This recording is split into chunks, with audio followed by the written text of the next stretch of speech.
Don't you worry, the clip's about to begin, but don't forget to subscribe.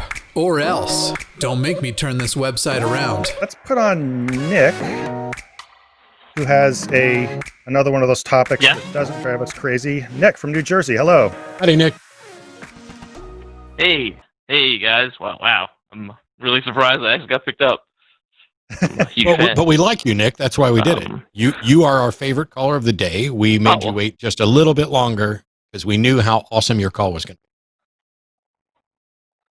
be. Oh, I feel a little bit special. My mom wasn't the only one.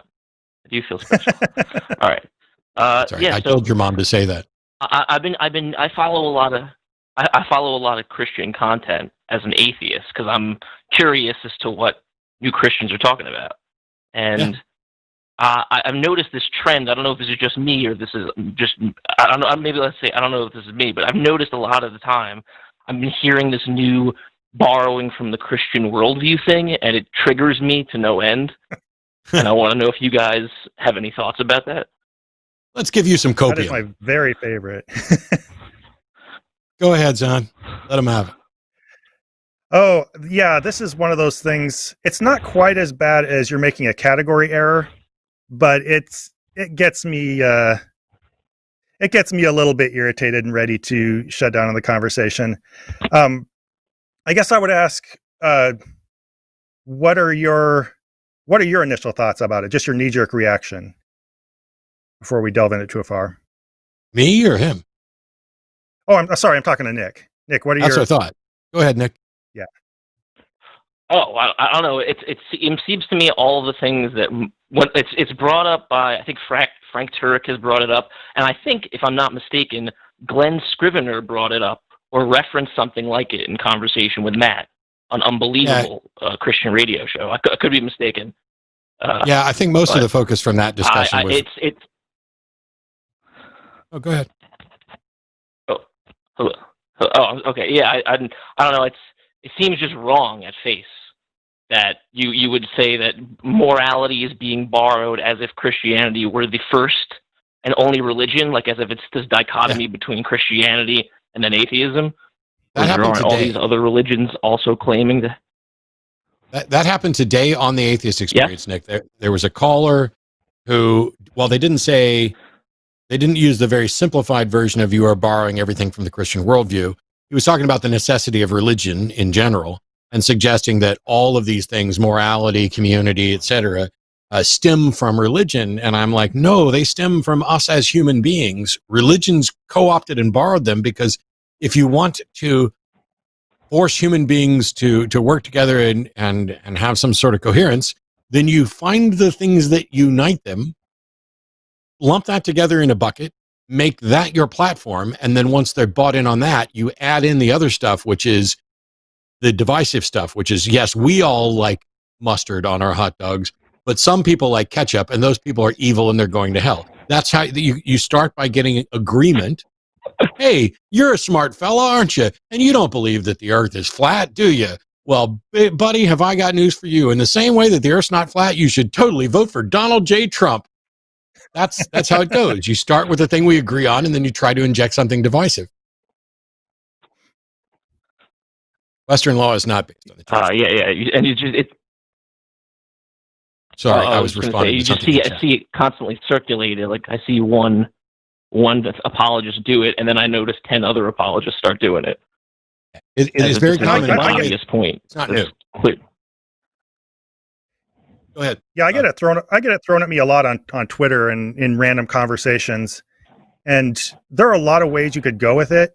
One is to try to say, no, we don't borrow from Christianity, and here's why. But that always ends up being a really long, painful conversation. And the more you dig into, at least in short form conversations like that, the more you try to dig into the factuality of a topic like that, especially historically, when they try to say Christianity gave the West all of its values or all of its whatever, or most of the early scientists were Christians, you're not going to get really far trying to prove that incorrect.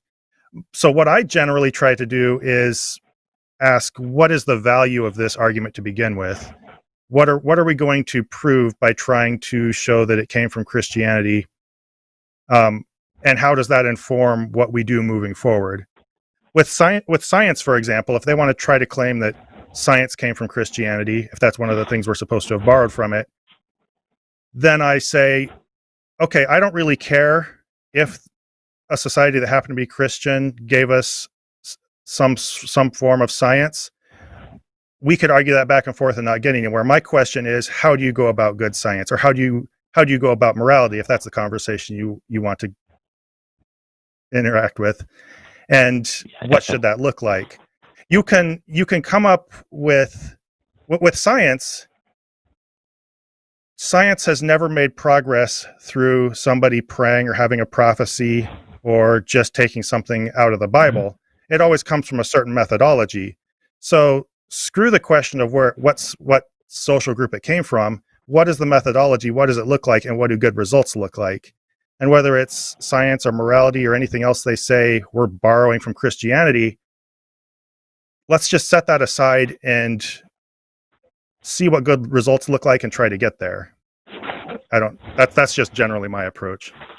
Yeah, I think what Zod said is probably one of the more important things that you're likely to hear today, which is if somebody wants to have an argument about something, one of the first questions is, hang on, where does this argument get us? It's what we addressed when they asked us just a few minutes ago about some early Christian writings, the Gospel of Judas.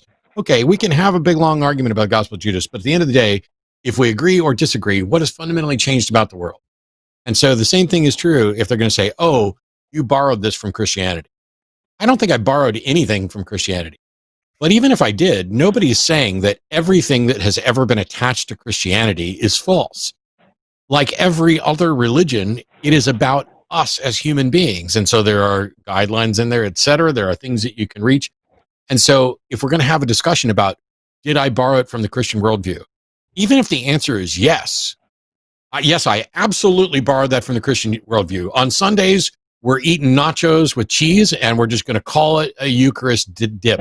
I've dipped the Eucharist into queso before because I live in Texas. I've done it live on the show. Did I borrow that Eucharist from Christianity? You bet.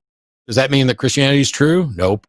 Oh, did I borrow thou shalt not kill from Christianity? Not really. But even if I did, does that mean there's a God and that the Bible is true? Prophet of Zod is absolutely right.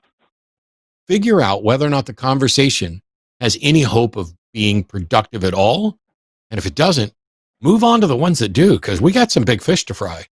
And, oh, you borrowed from the Christian worldview. Well, Christianity borrowed from humanism, just there wasn't a humanism to point to. Yeah. If we borrowed freely everything Christianity had to offer, this is a mundane thing to bring up, but we would be borrowing guidance on how to treat your slaves and things like that. There's that whole road we could go down. But for some reason, we just borrow love your neighbor and good things like that. We borrow the scientific method, even though it violates everything you see in the Bible about how to arrive at forms of knowledge. So somehow there's a pattern in what we're choosing as a society to borrow from Christianity. And I think what we are supposedly borrowing and how we choose to borrow it says a lot about what we're actually doing, which is we're arriving at mutually understood values and methods of thought that we didn't choose because they're Christianity, or else we'd be choosing a lot of other wild things. So I don't know if that helps at all. Do you have any feedback based on what we said, or any further questions? No, I'm just absorbing what you guys have been saying. But I did, if possible, I could ask one more unrelated question, briefly. Yeah, absolutely. If you make it pretty brief, go ahead.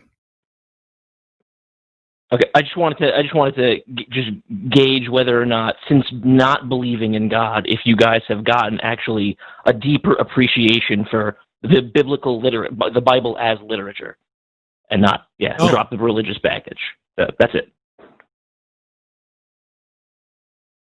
No, I don't find it good literature. I find it significant literature in the sense that the book has clearly impacted many, many people over many, many years, but I find it really unimpressive. I think there have been better books written since then. Yeah, if you ask me, Fair enough. I appreciate it?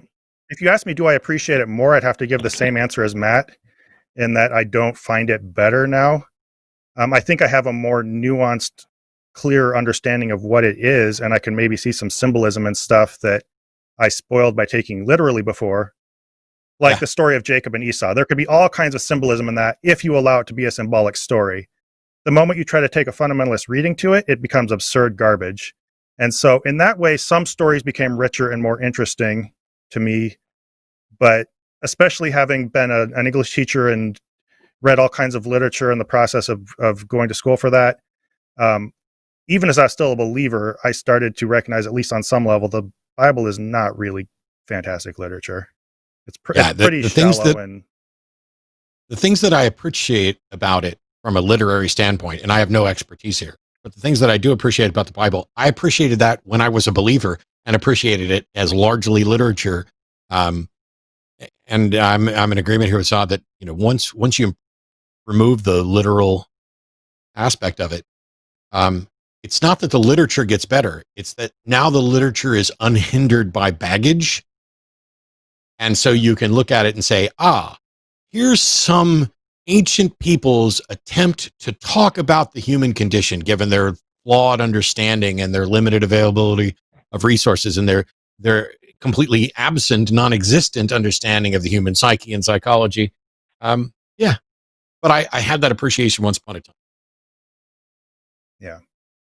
If I had a high school student who wrote an essay that was organized the way at least the first third to half of the Old Testament was, I would give them an F, because they can't, the writers there, at least the people who collated, couldn't even organize their thoughts and maintain any kind of clear structure of their writing. But anyway. I don't know, man.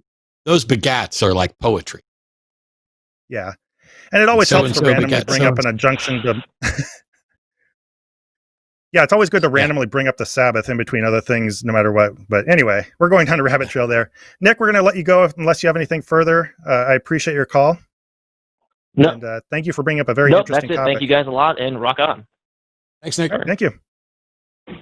Hey, thanks for checking out this clip for The Line. While you're here, hit that like button, hit subscribe, turn on notifications, and then share this with that bitter uncle of yours who loves talking about the good old days.